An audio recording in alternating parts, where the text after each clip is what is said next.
The day Lenora Barrett arrived in Coldwater Flats, Texas, the year being 1882, she carried a carpetbag in one hand, a letter of introduction in the other, and enough stubborn determination behind her brown eyes to make even the most seasoned gunslinger take a step back and reconsider his choices. She had not asked for a guard. She had made that perfectly clear to her uncle, Judge Harlan Barrett, when he had summoned her from San Antonio following the death of her father. She had not asked for an escort for protection, for a hired hand to follow her around the sun-bleached streets of a cattle town that smelled of horse and sawdust, and something close to danger. She had, in fact, asked for none of it. But Judge Harlan Barrett was a man who believed that women did not fully understand the nature of the world they lived in, and so he had hired Roy Lockhart anyway, told him it would be 1 week, and paid him $30 up front. Roy Lockhart had taken the $30 because he needed them badly enough not to argue about the terms. He was 28 years old, lean and weathered in the way that men who spend most of their lives on horseback tend to become, with dark hair that curled slightly at the collar from weeks without a barber, and eyes the color of deep river water just before a storm, a gray-blue that shifted depending on the light and his mood. And from what those who knew him could tell, his mood was rarely what anyone would call cheerful. He had been working as a ranch hand for a cattle outfit south of Abilene, until a disagreement with the foreman over the treatment of a young Comanche boy the foreman had decided to run off with a whip had ended Roy's employment rather abruptly. He had ridden south with 43 cents, a good horse named Cedar, and no particular destination in mind when Judge Barrett's offer had reached him through a mutual acquaintance in a saloon in Sweetwater. 1 week, the judge had said, guard my niece while she settles her father's estate and gets the house on Elm Street in order. She has no husband, no brothers, and this is not a safe town for a woman traveling alone. 1 week, $30 and no trouble. Roy had agreed to it the way a man agrees to something he intends to endure rather than enjoy. He had not counted on Lenora Barrett. She stepped down from the stage with a kind of precise, unhurried grace that reminded Roy of someone who had grown accustomed to arriving in places where she was not expected, and making it clear immediately that she intended to stay. She was 24 years old, with dark hair pinned up beneath a traveling hat that had seen better days, and her dress was a practical gray that had been carefully mended at the hem. She was not wearing the kind of clothes that suggested a woman accustomed to luxury, which surprised Roy, because the judge had struck him as a man with money. Her face was open and intelligent, the kind of face that showed what she was thinking whether she wanted it to or not, and the first thing she showed when she spotted Roy standing at the edge of the stage stop holding a small, handwritten sign with her name on it was pure, unfiltered irritation. "You're the guard," she said. It was not a question. "Roy Lockhart," he confirmed, removing his hat. "Your uncle hired me to. I know what my uncle hired you to do," she said, taking her carpetbag back from the stage driver before Roy could reach for it. "I want you to know I think it is entirely unnecessary, and I told him so." "Yes, ma'am. He told me you might say that." She looked at him steadily. "And yet here you are." "Here I am," he agreed.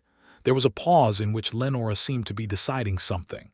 She glanced down the main street of Coldwater Flats, at the saloon and the dry goods store and the sheriff's office and the dusty stretch of road that connected them, and then she looked back at Roy with an expression that was resigned but not unkind.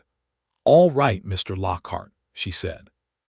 "I will accept your presence as a practical matter, and not as an editorial comment on my capability to manage my own affairs." "Understood," Roy said, and he meant it, which she seemed to notice because her expression shifted just slightly, not softer exactly, but less guarded. "My father's house is on Elm Street," she said. "I have a key. I would like to get there before dark." "Then let's go," Roy said, and reached for her carpetbag again. This time she let him take it. The house on Elm Street was a modest, 2-story structure that had clearly once been well kept, but had spent the better part of a year accumulating dust, and the particular kind of sadness that empty houses develop when the person who loved them most is gone. Lenora stood in the doorway for a moment after Roy unlocked it, and he watched her face do something complicated, a swallowing of grief that she refused to fully display, a squaring of the shoulders that said she intended to grieve properly when she was alone and not a moment before. She was better at hiding things than her face usually allowed, Roy decided. She had practice at it. He built a fire in the kitchen stove while she moved through the rooms, opening windows and pulling dust cloths off furniture with the brisk efficiency of someone who preferred action to feeling. He found coffee grounds in a tin in the pantry, found a pot that was clean enough, and by the time Lenora came back downstairs, she stopped in the kitchen doorway and looked at the stove with an expression that Roy could not quite categorize. "You made coffee," she said. "Seemed useful." She sat down at the kitchen table and accepted the cup he poured her, wrapping both hands around it. The evening light was coming through the window and touching the side of her face, and Roy looked away at his own cup and thought about the $30 and the 1 week, and the fact that this was a professional arrangement and nothing else. "My father was William Barrett," she said after a moment, not looking at him but at the cup. "He was a good man. He came out here 15 years ago with the idea of building something. He built a feed store and a house and a garden in the back, and he was proud of all three." She paused. "He died of a fever in March. My uncle wrote to tell me in April. I came as soon as I could settle my affairs in San Antonio." "I'm sorry," Roy said, and he meant that too. She looked up at him then, quickly, as if she had expected something different. A platitude, maybe, or nothing at all. She held his gaze for a moment and then nodded once, a short, deliberate movement that acknowledged the sincerity without making more of it than it was. "What is it you are supposed to guard me from exactly?" she asked. "Did my uncle explain?" Roy set his cup down. "He said there's a man named Calhoun, Dade Calhoun. He runs cattle through this county and apparently has his eye on your father's property because it sits on a piece of land that borders his grazing route. He's been pushing other small landowners out. Your uncle says he's the kind of man who doesn't ask nicely when he can lean hard instead." Lenora was quiet for a moment. "My father's letters mentioned him. Said Calhoun had made him an offer on the land twice and my father had refused twice. And now your father is gone and the land passes to you. And now the land passes to me," she confirmed, and her voice was flat and steady with the kind of quiet steel that told Roy she had already made up her mind about Calhoun without needing to think further on it. "I see. So my uncle is not worried about my capability. He is worried about Calhoun." "Both, I'd imagine," Roy said honestly. Lenora looked at him for a moment with an expression that was almost amused. "You are a very direct man for someone who needs to stay in my good graces for the next week, Mr. Lockhart." "I find it saves time," he said. That did make her smile, a brief, real thing that changed her face completely before she packed it away again. She drank her coffee, and Roy drank his, and outside the wind moved through the empty street with a sound like something restless looking for a place to land. The first full day of the week Roy spent the morning repairing the back gate of the property, which had come off one of its hinges at some point during the winter, and now listed at a precarious angle that would have made it useless as any kind of barrier to anything. He worked steadily, aware of Lenora moving in and out of the house behind him, carrying armloads of things to assess and organize. She had located her father's ledgers from the feed store and was going through them at the kitchen table, and at one point Roy heard her make a sharp sound of frustration that carried through the back door. He went inside. She was sitting at the table with an open ledger in front of her, and an expression on her face that was several things at once angry and sad and determined, all layered over each other. "His accounts were not in the state my uncle's letter led me to believe," she said without preamble. "The feed store was doing well enough. But there are debts here I did not expect, bills of credit that have not been settled." "How much?" Roy asked because he was a direct man and she seemed to appreciate it, She told him the figure and he did not wince because it was not as large as it could have been, but it was large enough to matter. The land itself has value, Roy said, more so because Calhoun wants it. Lenora looked up sharply. I am not selling it to Calhoun. I'm not suggesting you should. I'm saying the land gives you a position to stand in while you work out the rest. You're not without options. She considered this, tapping the edge of the ledger with one finger in a way that Roy was already beginning to recognize as a habit she had when she was working through a problem. My father's lawyer is a man named Briggs. He has an office next to the land office on the main street. I need to meet with him today. Then we'll go this afternoon, Roy said. Together, she said, with a slight edge to the word that told him she was still working out how she felt about that. That's the arrangement, he confirmed. She gave him a look that was measuring rather than hostile, and then she went back to the ledger, and Roy went back to the gate. The afternoon trip to Briggs's office was educational in several ways. Henry Briggs was a small, neat man with ink-stained fingers, and the careful manner of someone who had learned through experience that the best way to deliver bad news was to do it very precisely, so there was no room for later dispute about what exactly had been said. He laid out the state of William Barrett's estate with that precision, and what emerged was a picture that was complicated but not hopeless. The land was clear, owned outright. The debts were manageable if the feed store continued to operate. The feed store could continue to operate if Lenora chose to sell it as a going concern or hire someone to run it.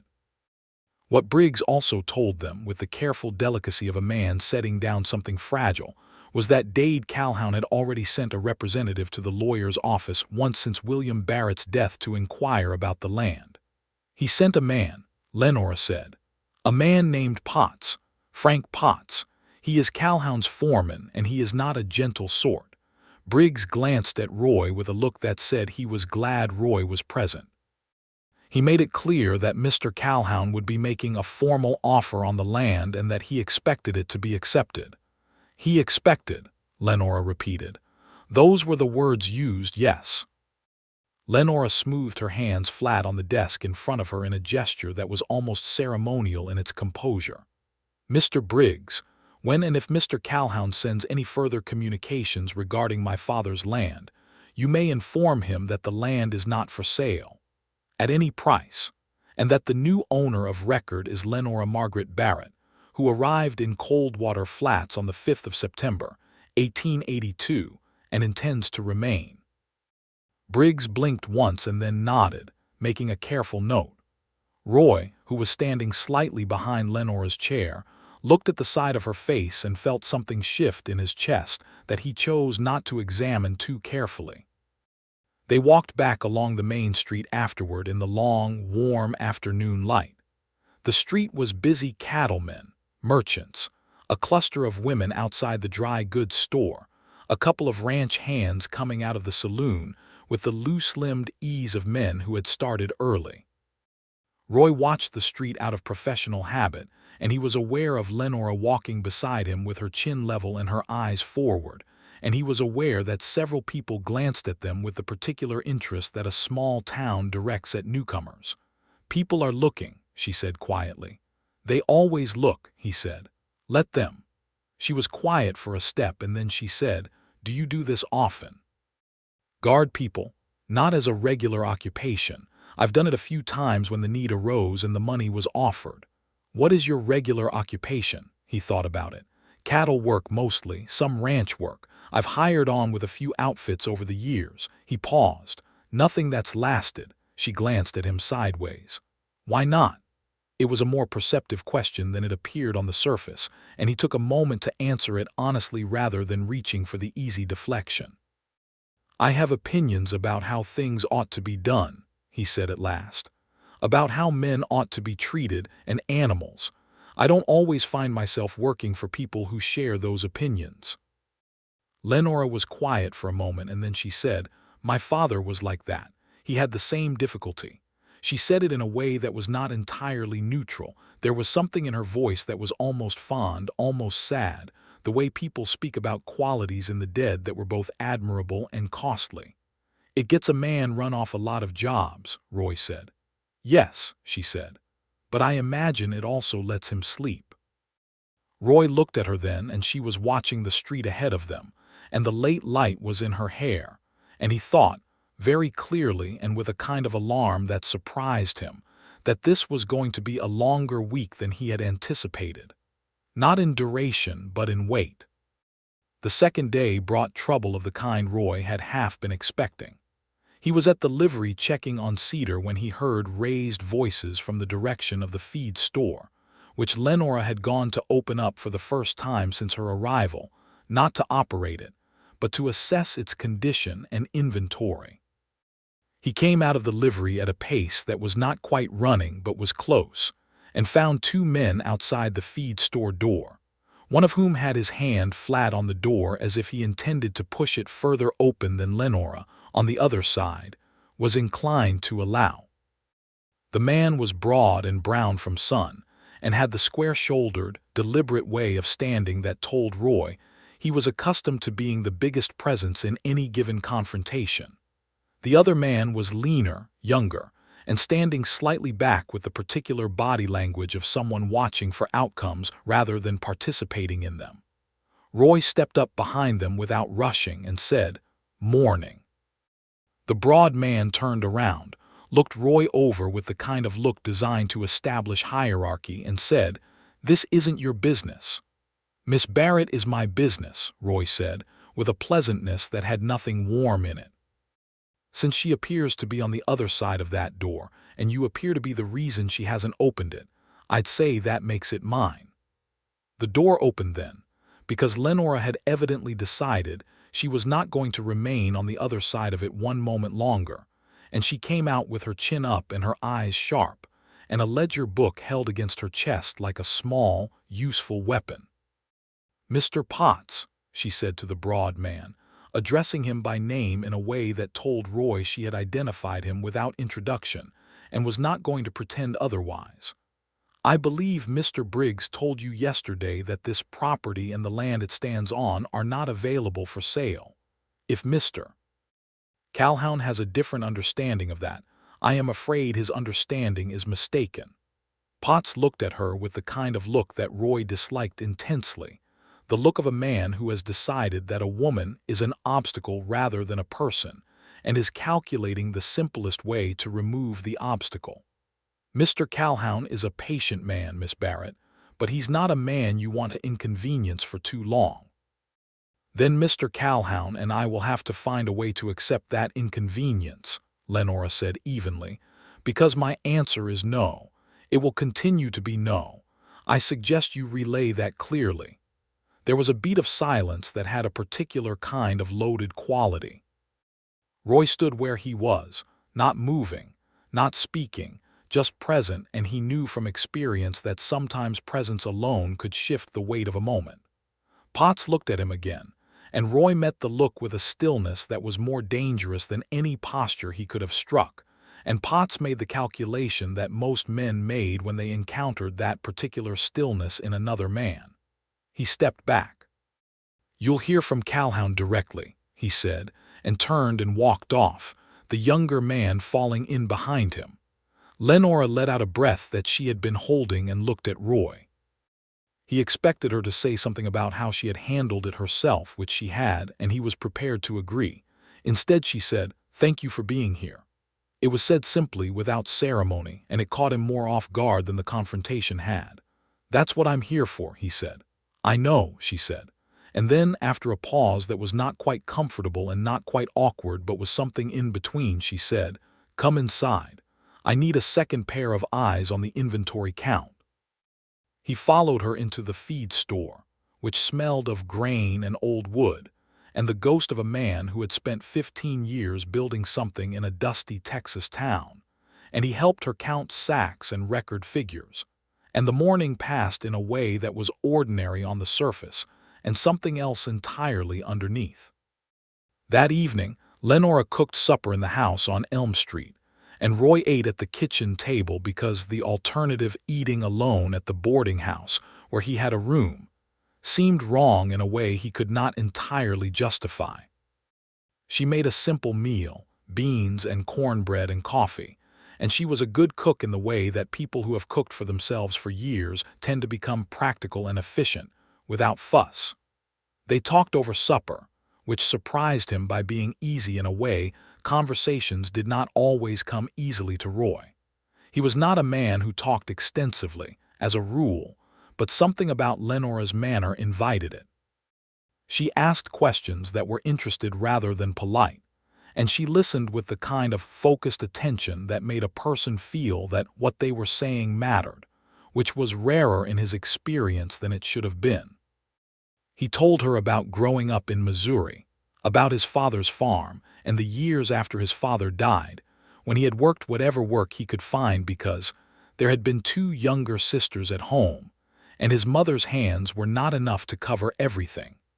He told her about coming west at 22 when the sisters were older, and the Missouri farm had been sold to a neighbor because the land had stopped producing enough to justify the work. He told her, briefly and without self-pity, about the years of cattle work and ranch work, and all the outfits he had left because of those opinions he had about how things ought to be done. Lenora listened to all of it, and when he had finished she said, "Do you miss Missouri?" He thought about it genuinely. "I miss the green," he said at last. "Texas is beautiful, but it's a different kind of beautiful. Missouri had a softness to it. This country is hard. You have to decide whether you love it or you don't, and there's not much in between." "Which did you decide?" He looked out the kitchen window at the darkening Texas sky, which was enormous and improbable with stars, and said, "I love it. I just know what it is." She followed his gaze to the window and was quiet for a moment, and then she said, "I have never lived here. I grew up in San Antonio with my mother until she passed, and then with relatives, and then on my own. My father wrote to me often, but I only visited 3 times in 15 years. She paused. "I regret that." "You're here now," Roy said. She looked at him and smiled, and it was the saddest and the warmest smile he had seen in a long time. The 3rd day was when things between them began to change in a way that neither of them could have pointed to precisely, because it happened in the accumulation of small things rather than in any single moment.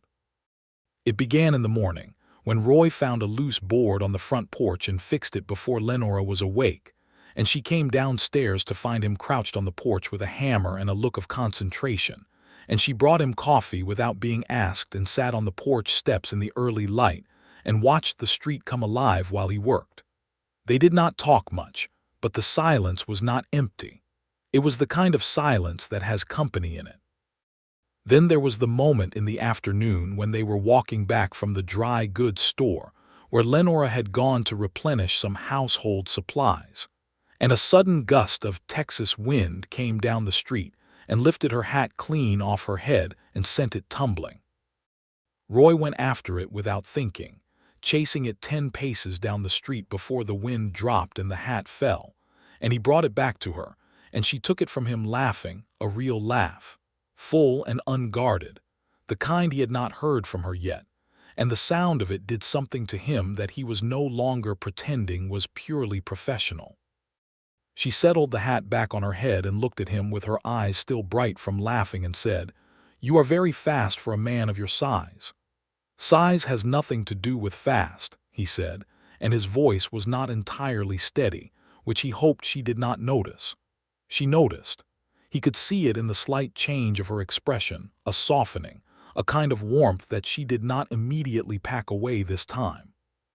That evening she found a box of her father's letters in the upstairs bedroom, and he heard her go quiet up there for a long time. He was on the porch when she came down, and he could see that she had been crying in the careful, finished way of someone who had allowed herself a specific amount of grief and was now returning from it. She sat in the other chair on the porch.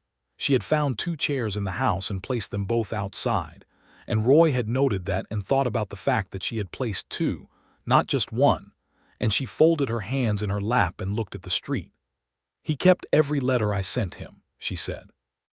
Roy did not say anything for a moment because there was not anything useful to say to that.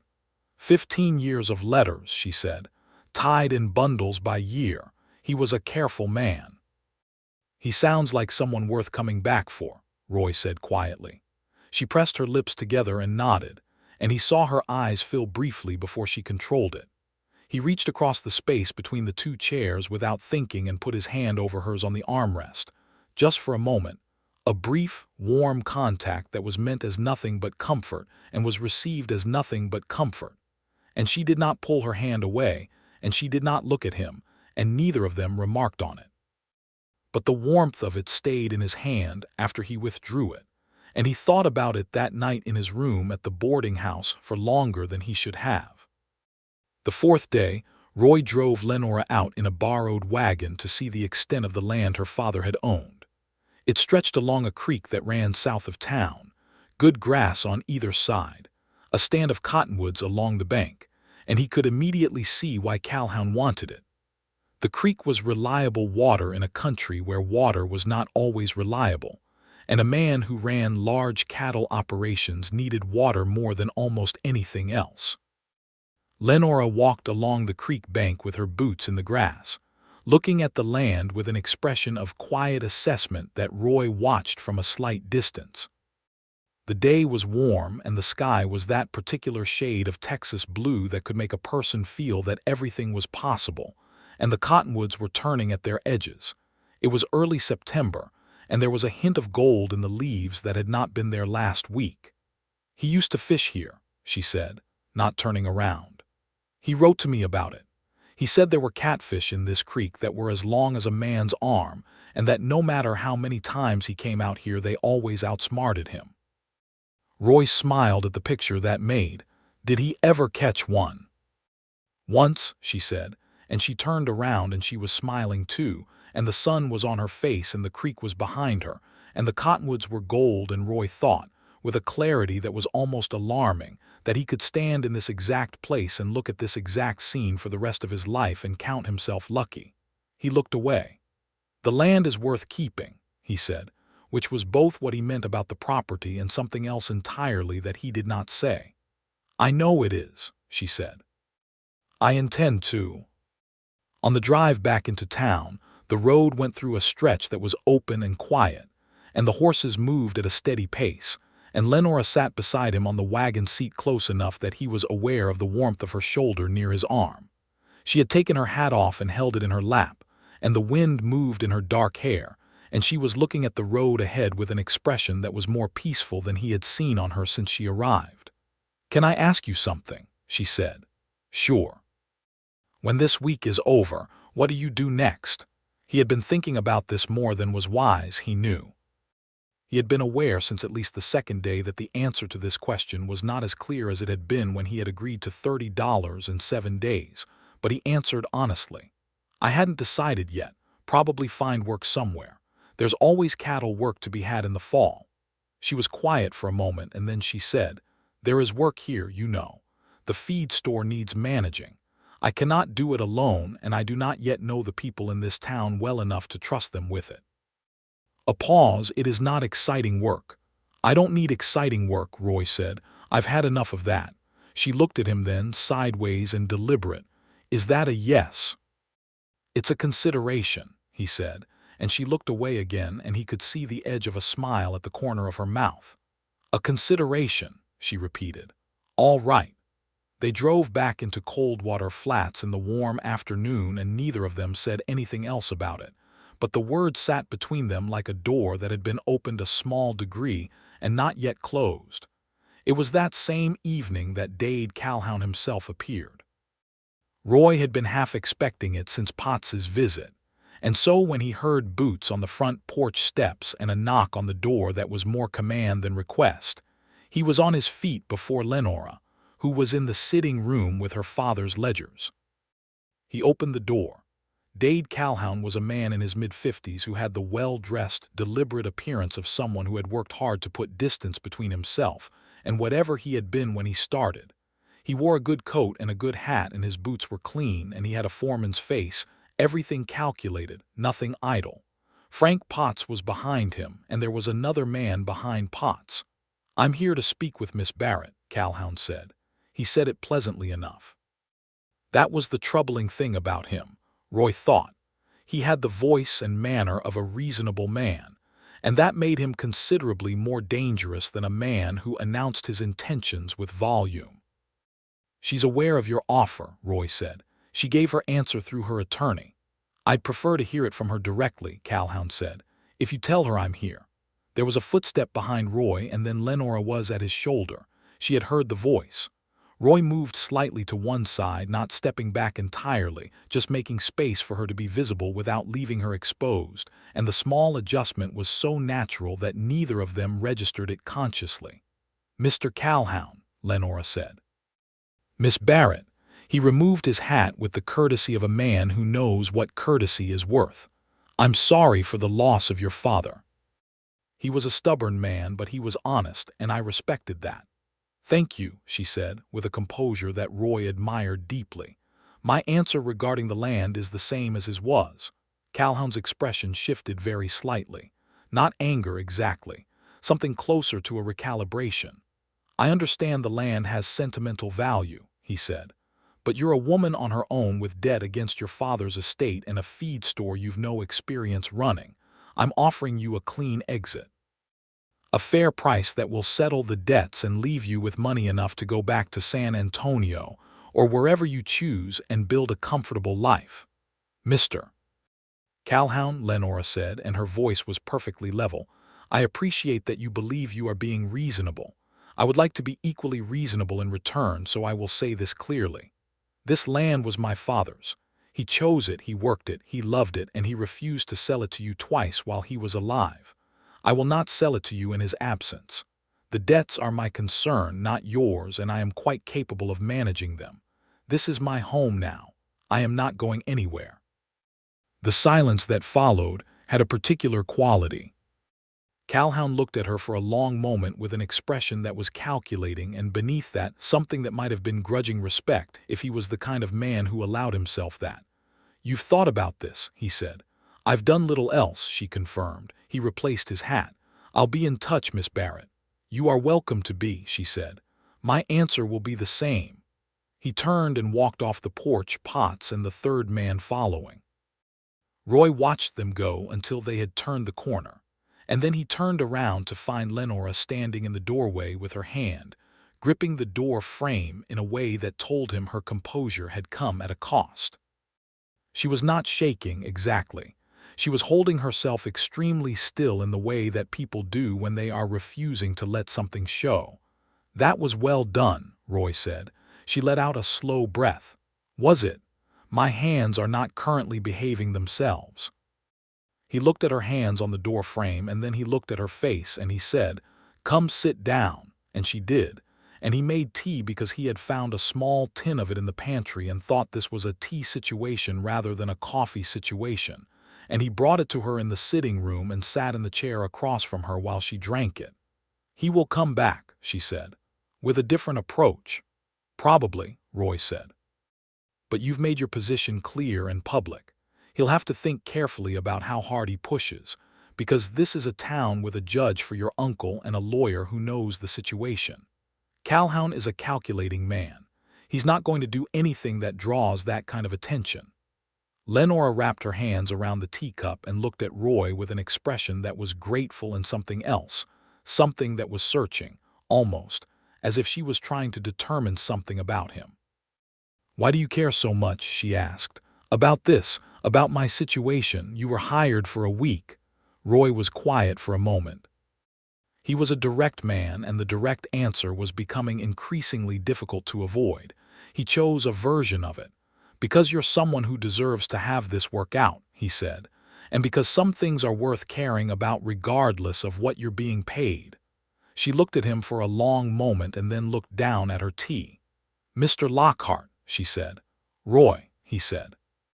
He had been saying it for 4 days, and she had been consistently calling him Mr. Lockhart, which he had been finding increasingly frustrating in a way that told him a great deal about where he stood. "Roy," she said, and there was something different about hearing his name in her voice that he did not trust himself to look at directly. "I think," she stopped, started again. "I am not certain what I think, actually.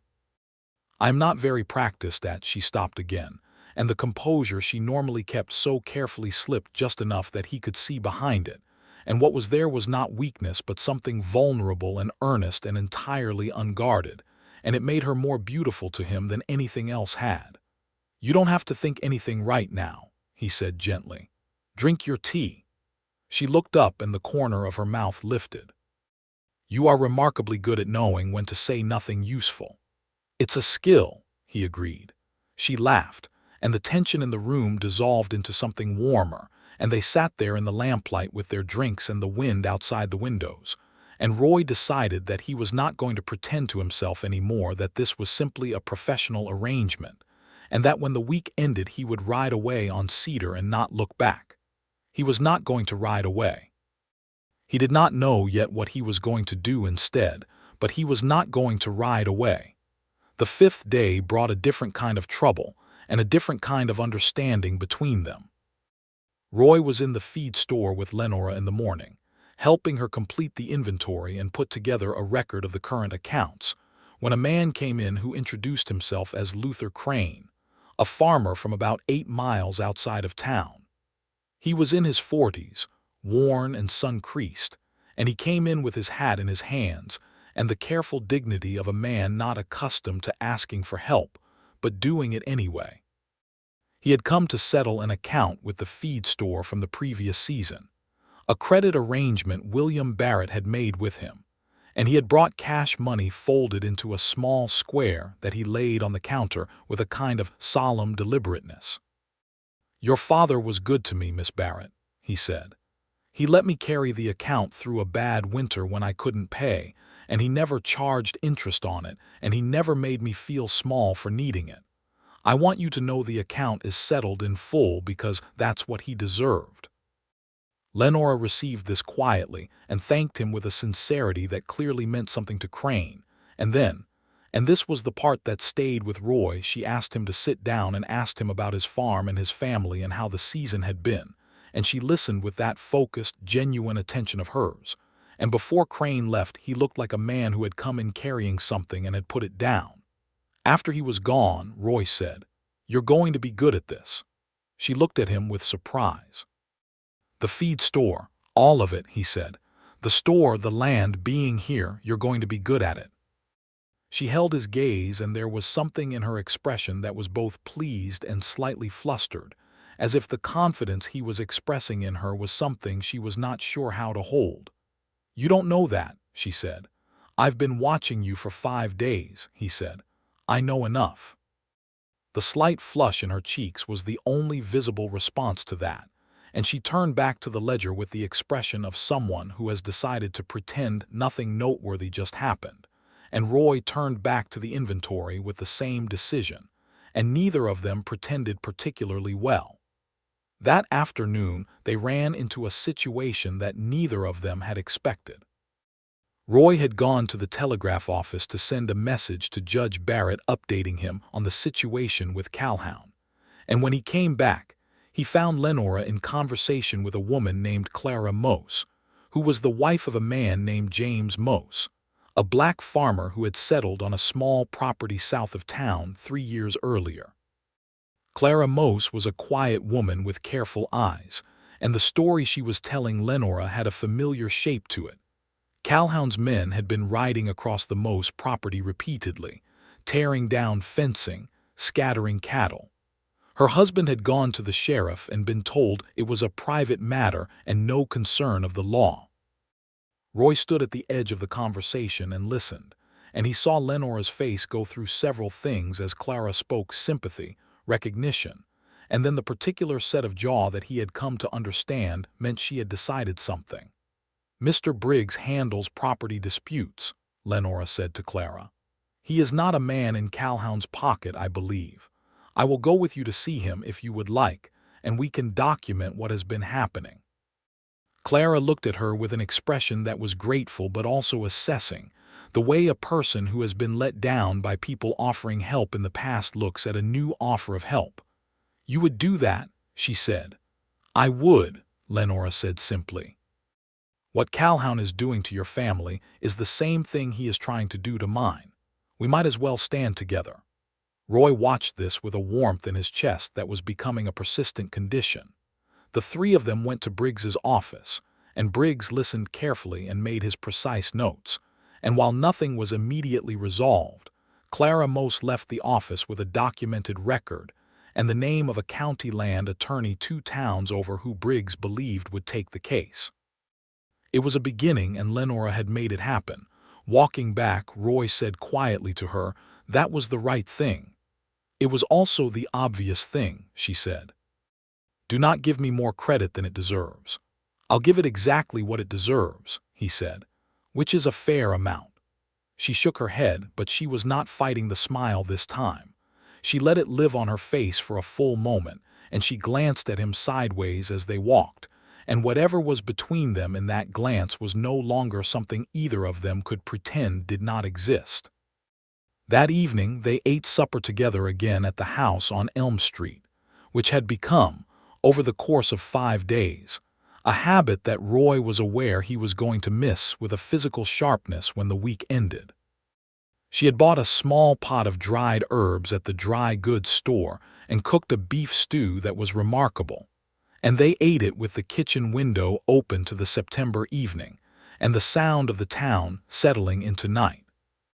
After supper, Lenora sat at the kitchen table with her coffee and Roy sat across from her, and the lamp made a warm circle of light around them, and the conversation had the ease of 2 people who had known each other for a week and felt somehow as though they had known each other much longer than that, as though something in them had recognized something in each other immediately, and the days since had been the gradual business of confirming what they had already known. 2 days, she said. He looked at her across the coffee. 2 days left, she said, of the week. Roy turned his cup slowly between his hands.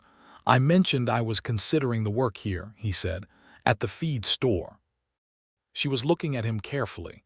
"You did mention that. I've been thinking about it more." "And," she said quietly.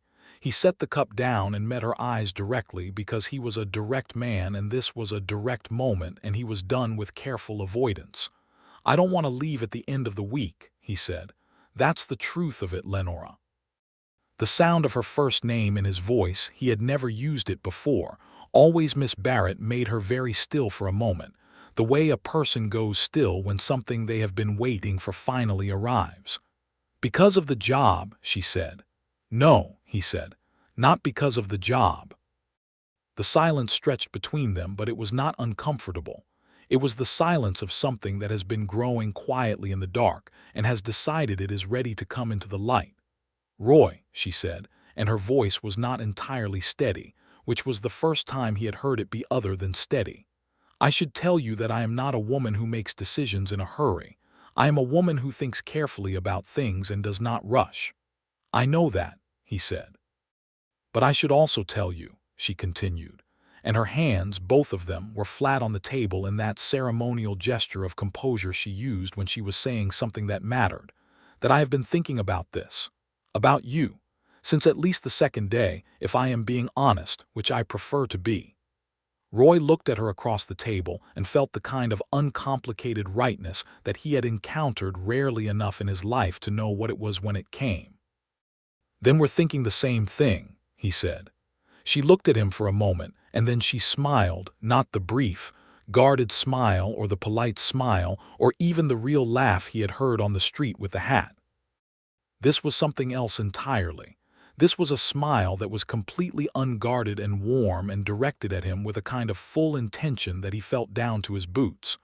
"I think," she said, "that you should stay." He exhaled something that had been quietly knotted in his chest for 5 days. "All right," he said and smiled back, and the lamp burned between them, warm and certain. On the 6th day they went riding. It was Lenora's idea, and Roy had been sufficiently surprised by it to simply agree before asking where they were going, which she said she would decide as they rode. She could handle a horse well, which did not surprise him at this point. She handled everything with a competence that was unpretentious and clearly well-earned. And they rode out of town in the morning on Cedar, and a steady roan mare she had found in her father's small stable, and they went south along the creek road. The morning was cool. with the particular quality of September in Texas that feels like a kind of mercy after the brutality of August. The sky was clear and pale at the horizon and deep blue overhead, and there were birds in the cottonwoods along the creek, and the grass was still green near the water. They rode side by side where the road was wide enough and in single file where it was not, and they talked and did not talk in equal measure, and Roy could not have said afterward which parts had been more enjoyable. At one point, they stopped by the creek so the horses could drink, and they stood on the bank together, and Lenora took off her hat and tipped her face up toward the sky in a way that was completely uncalculated and completely beautiful, and Roy watched her and made a decision that had been building for 6 days. "I want to ask you something," he said. She tilted her face back down and looked at him with her eyes bright from the sky and the air. "Then ask." "I'm not a man with a great deal," he said. "I have cedar and a saddle and $40-something counting the 30 your uncle paid me. I don't have land or a business or anything a man traditionally offers. What I have is—" He stopped, looking for the right word, and found it. "Steadiness. I'm steady, Lenora. I won't leave when things are difficult, and I won't pretend the world is different than it is, and I will care about what you care about because that's already happening whether I plan for it or not." He paused. "I know a week is not long. I know you said you don't make decisions in a hurry. I'm not asking you to decide anything right now. I'm asking you to know that I'm not going anywhere, and that I would like, if you're willing, for there to be a time in the future when I can ask you something more formally." Lenora looked at him for a long time. The creek moved behind them and the horses drank, and the cottonwood leaves turned slowly in a breath of wind. "That," she said at last, "is the most carefully and honestly I have ever been spoken to by anyone." Her voice was warm with something that was close to wonder. "Yes, Roy. I am willing for that time to come." He reached out and took her hand, and she let him, and they stood by the creek in the September morning with their hands linked between them, and it was the simplest and most right thing that either of them had felt in a very long time. The 6th day ended with something that felt like a promise, and the 7th day arrived with a clarity that had not been there at the beginning of the week. On the 7th day, the last day of the arrangement Roy had made with Judge Barrett, something happened that neither of them had planned for, but that perhaps both of them had been approaching without knowing it. Lenora went to the feed store in the morning, and Roy went with her, and they opened the store together, and it was quiet for the first hour, just the two of them organizing and planning, and it felt so ordinary and so exactly right that Roy stood behind the counter watching Lenora arrange the order books, and thought that this was the life he wanted, not a grand adventure or a dramatic conclusion, but this. A room with good light, and a woman who thought carefully and laughed genuinely and faced hard things without flinching. Then Luther Crane's son came in, a young man of about 19 named Samuel Crane, who had ridden in from the family farm with the news that Calhoun's foreman, Potts, had been to see his father that morning, and had told Luther Crane that if he did not encourage his neighbors to sell their land and move on, there would be consequences for the Crane farm's water access from the shared irrigation channel. It was a small, calculated threat, the kind that did not rise to anything a sheriff would act on, but that could make life genuinely difficult for a family that depended on that water. It was also, Roy recognized immediately, exactly the kind of indirect pressure that Calhoun would use legal on the surface, damaging in practice. Lenora listened to Samuel Crane, asked him several precise questions, and then said to Roy, "We need to go to the land office. There should be a recorded water rights agreement for that irrigation channel. If it exists and it gives Calhoun the ability to restrict access, we need to know. If it doesn't, then Potts was making an empty threat." They went to the land office, and Lenora spent 2 hours with the land agent going through recorded documents with the systematic thoroughness of someone who had grown up watching a lawyer work, which Roy suspected, given her uncle's profession, she had. What she found was that the water rights agreement was a shared-use document with no provision for restriction by any single party. Calhoun could not legally cut the Crane Farm's access without violating the recorded agreement, and violation of that agreement was something a county judge could act on. She had Briggs write a letter that afternoon, citing the specific document and its recorded provision, addressed to Calhoun directly and copied to the county judge's office, which happened to be administered by a man who was not on Calhoun's payroll. It was not dramatic. It involved no confrontation and no raised voices. It was a woman with a sharp mind and a knowledge of where to look, and it worked.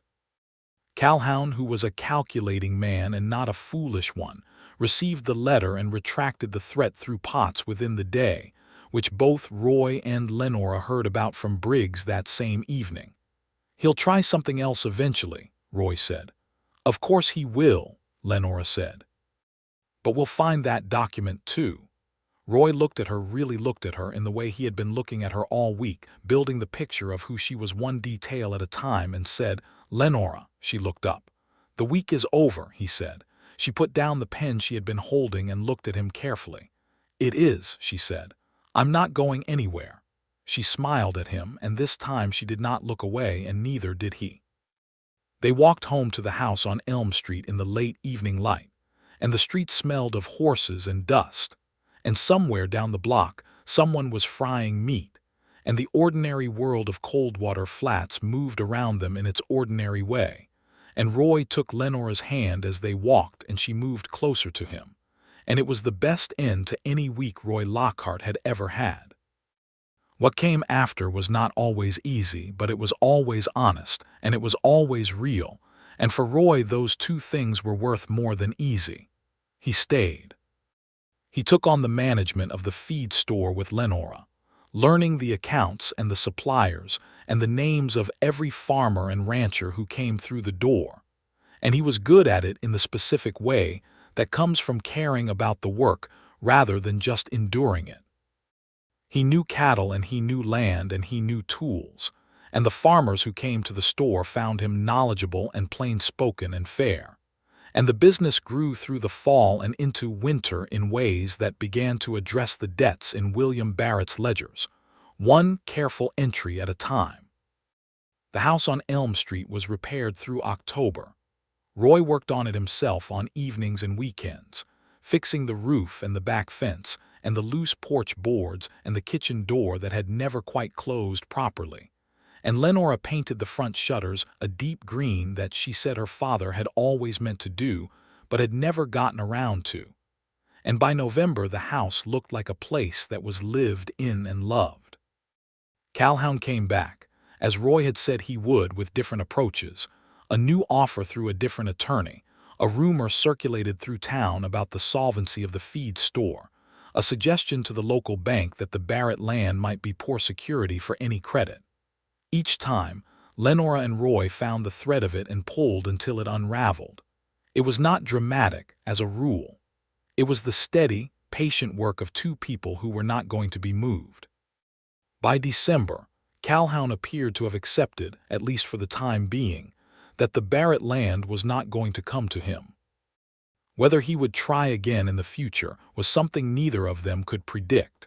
But they had established themselves in Coldwater Flats as people with knowledge of the law, connections at the county level through Judge Barrett, and the particular kind of stubborn rootedness that made pushing them more trouble than it was likely worth.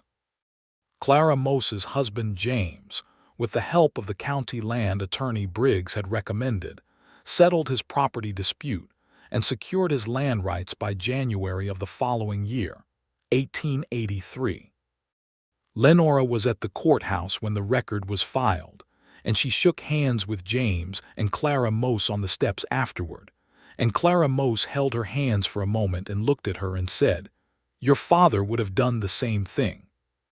It was the best compliment Lenora received that year, and she told Roy about it that evening at the kitchen table, and he watched her face while she told it, the combination of grief and gratitude and happiness that were all true at once. And he thought about William Barrett fishing alone in the creek that his daughter now owned, writing letters that he kept tied in bundles by year, building something he loved in a hard country, and he was glad there was someone to continue it. On a Sunday in February of 1883, Roy Lockhart asked Judge Harlan Barrett for permission to marry his niece. He did this because it was the right form, and because it gave the judge the opportunity to feel he had some part in the outcome, and because Roy respected the man even if the $30 guard arrangement had been presumptuous. He rode out to the judge's property, which was a well-kept house with a good horse in the paddock and a study full of books, and he sat across from the judge and said plainly that he loved Lenora, that he intended to provide for her and stand by her for the rest of his life, that he understood his financial circumstances were modest, but that he was reliable and honest and committed to the land and the business they had built together, and that he was asking because she deserved to have it done properly. Judge Barrett looked at him for a long time with the measured gaze of a man who has spent decades reading people and is still capable of being surprised by what he finds. And then he said, "She told me about you, in her letters since September. She said you were the most direct man she had ever met and that she thought that was a quality that would wear extremely well over time." He paused. "She was right about the direct part." "Yes, sir," Roy said. "You understand she is a woman of considerable capability and independence." "One of the things I admire most about her," Roy said without hesitation. The judge was quiet for another moment, and then he said, "You have my blessing, Mr. Lockhart. You had it before you rode out here, if I'm honest, because I'm a fair judge of character, and I've had 6 months of letters telling me the same thing your face is telling me right now. But it was right to come." Roy rode back to Coldwater Flats with the sun behind him and Cedar in a good mood, and the feeling that the world had a particular kind of rightness to it that was fragile and improbable and completely real. He proposed to Lenora on the back porch of the house on Elm Street, on a cold February evening, with the creek visible in the distance through the bare winter trees, and the stars enormous and indiscriminate above them. He did not have a ring yet. He had arranged for one to be made by the jeweler in Abilene, and it was not ready, and he told her this, and she said she did not care about that.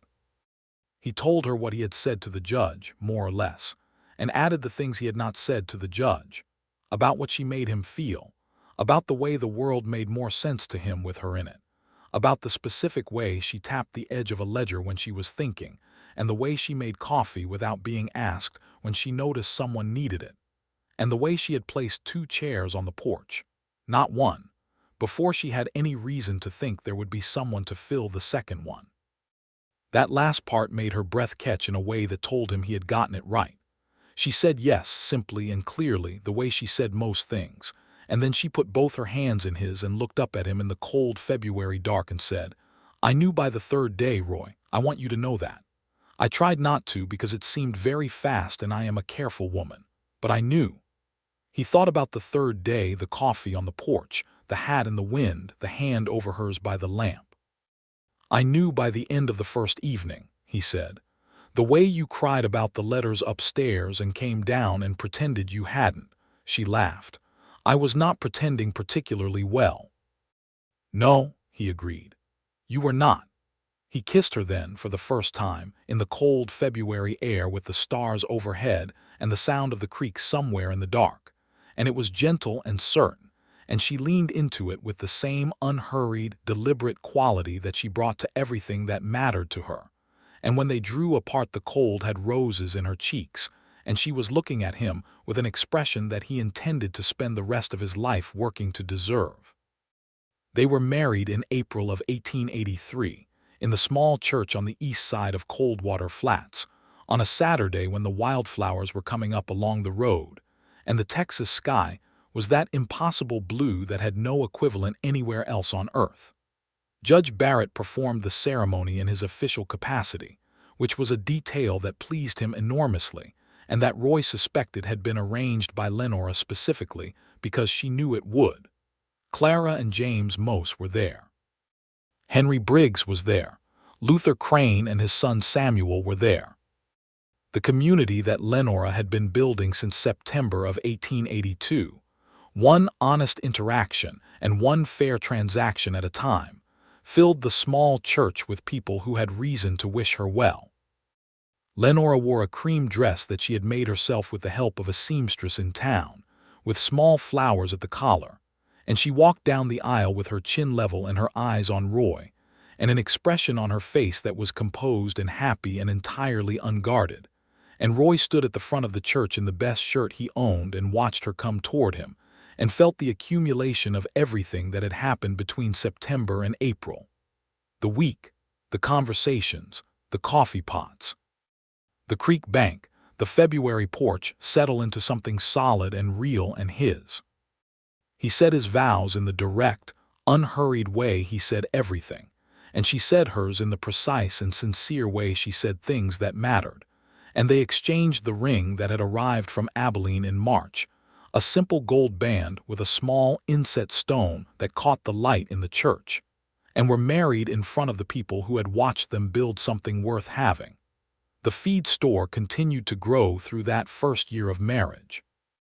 Roy learned the language of it, the schedules of supply wagons from San Antonio, the particular needs of the local ranchers versus the homesteaders, the way the credit had to be extended sometimes, and collected carefully, and always with the understanding that the people on the other side of the counter were working hard in a hard country, and deserved to be treated accordingly. Lenora ran the accounts with a precision that kept the books clean and the reputation of the business sound. They worked side by side most days, which should have been wearing and instead was not. They moved around each other in the store and in the house with the comfortable ease of two people whose rhythms have aligned naturally, and the rare irritations and disagreements that married life produced were resolved with the same quality of directness and honesty that had characterized everything between them from the first evening in the kitchen with the coffee. The land along the creek was leased to Luther Crane for grazing in the fall and winter, which brought in additional income and gave Crane a better grazing situation and gave the Barrett land a purpose in the seasons when nothing else was happening on it. It was the kind of arrangement that worked for everyone, which were Roy's favorite kinds of arrangements. Dade Calhoun tried one more approach in the summer of 1883, a legal claim filed with the county land office asserting a survey discrepancy in the Barrett property boundary along the creek. It was a careful, well-researched effort, and it cost Roy and Lenora 2 months of anxiety and legal fees to contest it. They contested it thoroughly, with Briggs's help and the help of the county land attorney who had helped the Mose family, and the claim was dismissed in September of 1883, exactly 1 year after Lenora had arrived in Coldwater Flats, by a county judge who found the survey discrepancy claim unsupported by the recorded documents. After that, Calhoun left them alone. He was not a man without other opportunities, and there was other land to the north that was less complicated, and the Barrett property was small enough that the cost of pursuing it was beginning to outweigh the benefit. He shifted his attention elsewhere, and Coldwater Flats became, over time, a town he passed through rather than one he owned, and that was how Lenora and Roy preferred it. In the winter of 1883, Lenora told Roy that she was expecting. She told him in the kitchen in the morning, before the store opened, with a cup of coffee between her hands and the particular careful composure she deployed when she was about to say something significant. He heard it and set down his own cup and came around the table and took her face in both his hands and looked at her with everything he was feeling, which was a remarkable amount for a man who had spent years being sparing with feeling. And she looked back at him with her eyes bright and said, "I thought you would be pleased." "Pleased," he said, which was the most inadequate word he had used in recent memory, and she laughed, which was the sound he loved most in the world, and he held her in the kitchen of the house on Elm Street while the morning light came through the windows and made gold of everything it touched. The baby was born in July of 1884, in the bedroom upstairs of the house on Elm Street, in the deep heat of a Texas summer. It was a boy, which surprised neither of them particularly, as Roy had said with a kind of private certainty that it was going to be a boy, and Lenora had said she had no idea but would be equally glad either way, which was exactly the kind of thing she would say. They named him William for her father, and William Barrett Lockhart arrived in the world red-faced and emphatic about his presence. And from the first moment Roy held him, this small, impossibly heavy person with his wife's dark hair, and his own tendency to look at the world with an expression that was assessing the situation and forming opinions. Roy understood what people meant when they said the world reorganized itself. He sat in the chair by the bedroom window with William in his arms while Lenora slept, exhausted and peaceful in the bed, and he looked out the window at the Coldwater Flats street, where the evening was coming in gold and blue, and he thought about the August evening 2 years ago when he had been sitting in a saloon in Sweetwater with 43 cents and no particular direction, and he thought about $30 and 1 week. And he thought that some things happen at exactly the right time in exactly the right form, and you only recognize that in retrospect, and you spend the rest of your life grateful for the arbitrary series of events that led you to the moment you are in. Cedar was still in the stable behind the house, well-fed and content in the way of a horse who has found a place to stay.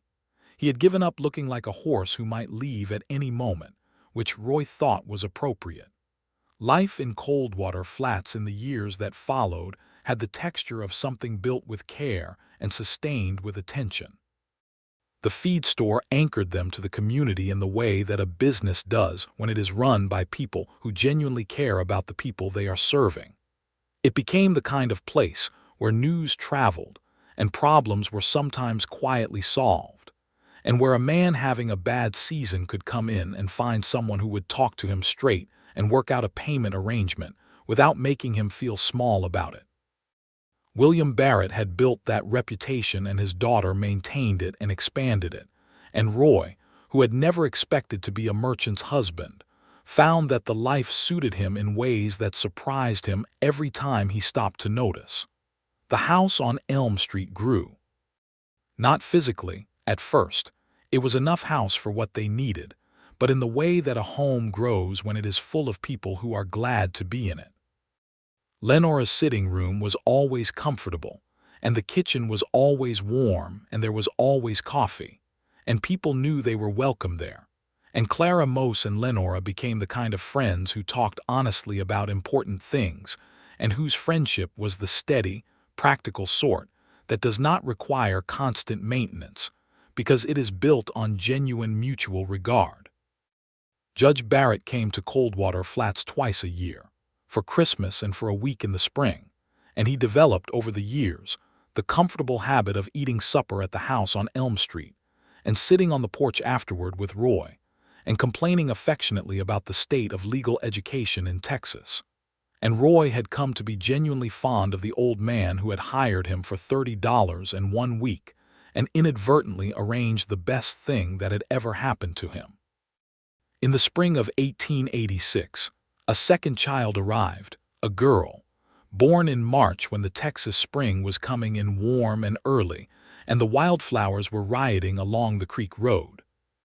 They named her Clara, for Lenora's friend, which pleased Clara most deeply when she was told, and Clara Lockhart was a quieter baby than William had been and grew into a child with her mother's composure and her father's steady gray-blue eyes, which was a combination that was going to be formidable, Roy thought, when she was grown. William, by the time he was 4, had developed a deep attachment to Cedar, who bore it with the patient dignity of an old horse who has earned the right to be gentle. Roy taught William to brush Cedar in the mornings with a patience that came from the same place his steadiness came from, not the absence of feeling but its opposite, feeling deeply enough to take care. And Lenora would come to the stable door and stand watching, and sometimes Roy would look up from his crouched position beside the old horse and see her in the doorway with Clara on her hip and the morning light behind her. And the feeling that moved through him in those moments was the quietest and the most enormous thing he had ever known. One afternoon in the fall of 1886, Roy was on the back porch of the house on Elm Street repairing a piece of harness when Lenora came out and sat in the second chair, the chair that she had placed there 2 days after she arrived, before there was any reason to place 2 chairs, and she had 2 cups of coffee, and she handed him one, and they sat in the warm fall afternoon with the cottonwoods along the creek showing gold through the back fence. "Do you remember the first week?" she said. He looked at her. "I remember every part of it."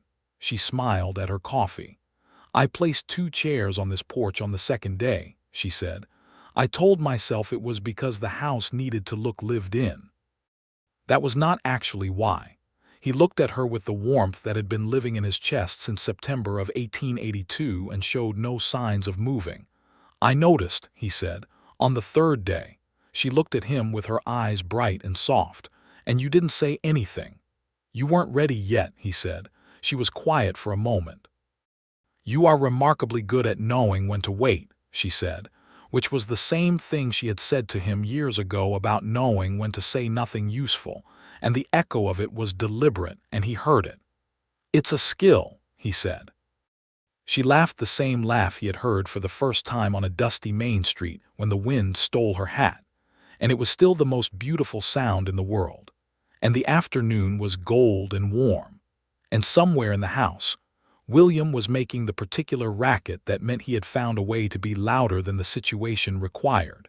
And Clara was probably attempting to follow him, because she spent most of her time in devoted pursuit of her brother. And the creek moved in the distance through the cottonwoods, and the land that William Barrett had loved and refused to give up was theirs and would be their children's after them. And the house that had been full of dust and sadness when a woman with a carpetbag and a letter of introduction had walked through its door was full now of something else entirely. Roy reached over and took Lenora's hand, and she turned her hand and laced her fingers through his, and they sat on the back porch of their life in the warm fall light of Coldwater Flats, Texas, and the world was ordinary and particular and exactly right. Inside, something crashed. "William," Lenora said, without releasing Roy's hand. "William," Roy agreed, also without releasing hers. They looked at each other and both smiled, and the smile was the whole story between them. The week and the $30 and the 2 chairs and the creek bank and the February porch and the April church and the summer mornings and the winter evenings and the children and the years of honest work and the years still to come. And it was everything, and it was enough, and they got up together and went inside to see what their son had broken now, still holding hands. And the house was warm and alive around them, and the back door closed gently behind them on the September afternoon that had been going on, in one form or another, for 4 years, and would go on for all the years that followed. Unhurried and steady and full of the particular beauty of a life lived honestly beside the right person. Roy Lockhart had been hired for 1 week. He had been $30 in 7 days, a practical arrangement, a professional transaction, a straightforward assignment for a man who needed the money and a judge who was worried about his niece and a cattle baron who wanted land that did not belong to him. He had been all of those things. And he had also been, from the first evening in the kitchen with the coffee and the lamplight and the woman who looked at him with those clear, intelligent eyes and decided to say what she actually meant rather than what was expected. He had been, from that moment, exactly where he was supposed to be. Lenora Barrett had given him a week, and then she had given him everything else.